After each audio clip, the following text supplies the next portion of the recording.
This story happened in Ohio in the 80s. I was a teenager long before cell phones existed, living with my parents near Columbus. I don't know when the first time he saw me was, but the first time I saw him was through our kitchen window. We had a pop-out greenhouse window and it was late at night. I was just getting a glass of water. All the lights were off and I happened to look outside and saw the figure of a man outside of the window. I froze. I just went back to my room because I was so scared and acted like nothing happened. It may seem crazy I didn't do more, but this was not the first time I felt someone watching me. For weeks before, I knew someone was outside of my bedroom window. We lived in a one-storey house that backed up to the park, so anyone could go past the back of my house to the main street. It was not unusual for people to be around.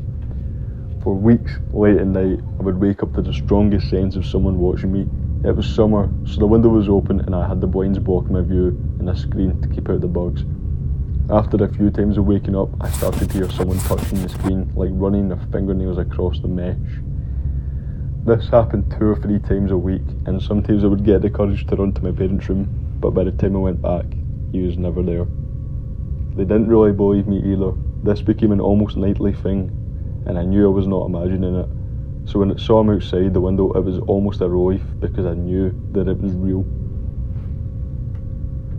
Months went until it finally started to snow and there were footprints visible outside my window.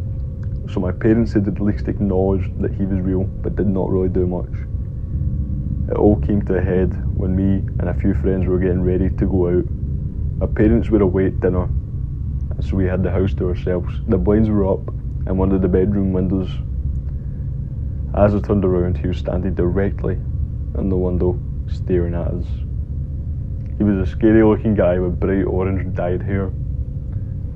This time I screamed along with my friends. We ran into the bathroom, which didn't have any outside windows, and ran up the courage to call 911. The police came to my house as soon as my parents got home, but there was no sign of this guy.